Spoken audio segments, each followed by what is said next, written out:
All right, so I'm currently on the phone with Pamela. She's another one of the musicians that reached out about the current interview series. So I'm going to go ahead and give her the chance to introduce herself. My name's Pamela J. Tomlinson from Connected Hearts, and I am a songwriter, and I kind of fell into this by being a writer, and I was writing a poem for one of my books, and the publisher said, these poems need to be songs. So I sent it to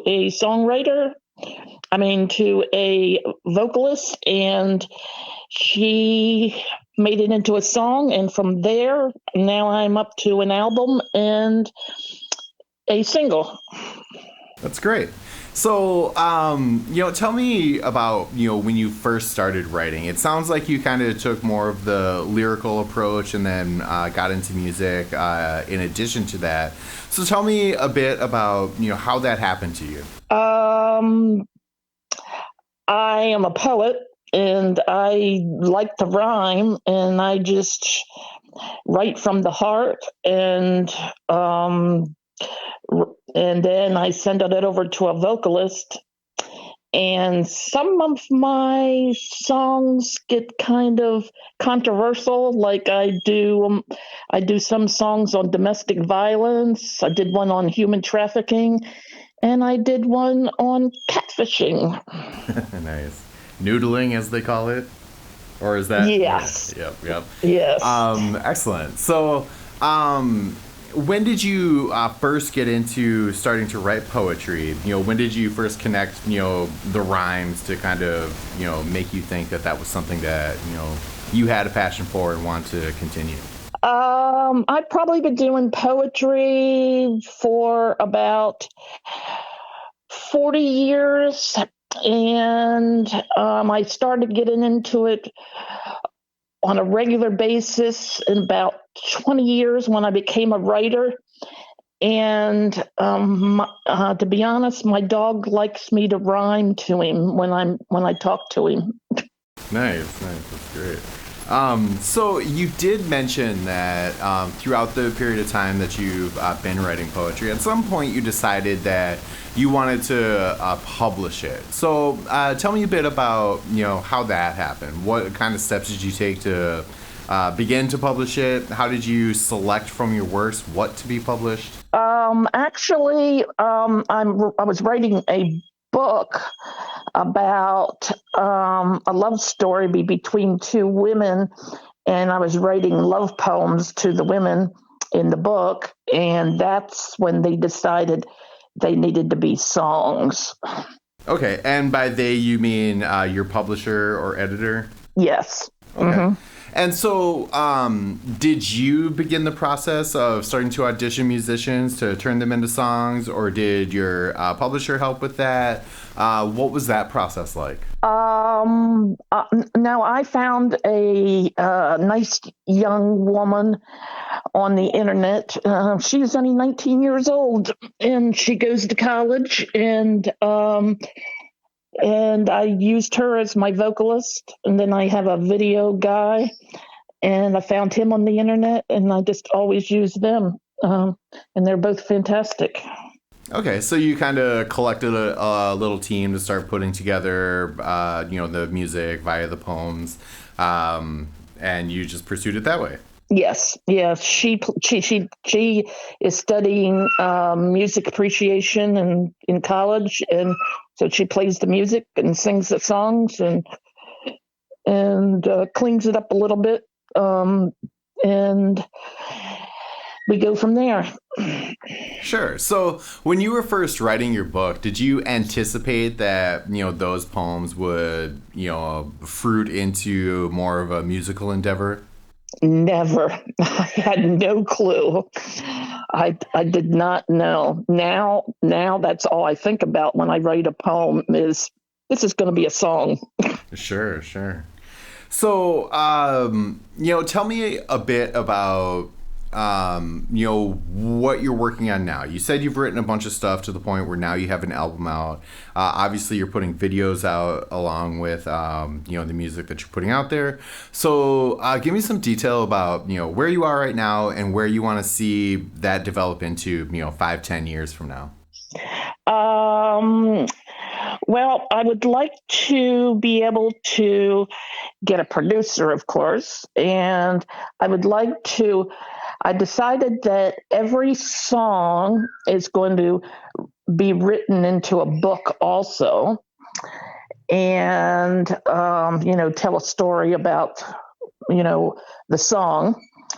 And then I'd like to be controversial and make the public known about things that are important in the world. And so if people come to me and say, hey, my child is having problems with autism or, something going on in their lives, I would write a song about it and do a video about it. Something that's going to help in the world. Sure. So you mentioned, you like to have a poignant message, something that's somewhat controversial. How do you go about selecting those topics that you think are going to, have a message that you think fits the content that you want to put out? Usually somebody contacts me and say, hey, I'm having this, I'm having something going on in my life, and could you help me deal with it? And I said, well, how about if I write a song about it and put a video out and see if that helps, put it out to the world and say, you're not the only one out there. Sure. So a lot of the content that you work on is from submissions from people that either know you or know of your work. Yes. Awesome. That's pretty cool. So along those lines, where would you like to see that progress to besides, getting a producer together and everything? Where would you like to see your music in like 10 years? I would love to see it go viral. I would like to see it hit the charts and take off running. I would like to say, hey, that I know that person because I listen to her songs all the time. And I love to do love songs. I do love songs about two women because, I have put songs out about two women because one of my songs is about somebody that I truly love. And I want people to know that they can look into my songs as inspiration. So in the period of time that you've been working, developing these songs and everything, what are some of your favorite memories and most prominent memories that stick out to you that kind of keep you motivated to continue to do it? The fan base, it's just phenomenal. I mean, I get into fan base from all over the country. I just can't believe that they're out there listening. It's surreal. Okay. I mean, just to think that I'm just a small town woman sitting here writing a poem and it turns into a song, and then people over in South Africa and the Philippines and Nigeria and all over the place is listening to my music. Yeah, that's great. So on that note, where people can check out your music and follow you on social media and see what you're doing? Spotify, Google, or on Spotify, do a search on Pamela J. Tomlinson, Tomlinson. On YouTube, look up Connected Hearts. Pamela J. Tomlinson, and my music will come up. Excellent. And so with these interviews, I always like to give the person that I'm interviewing the option to put out a message that they believe in. So just something that you resonate with that you want to put out there. Never stop believing. Your dreams can come true, and keep reaching for the stars.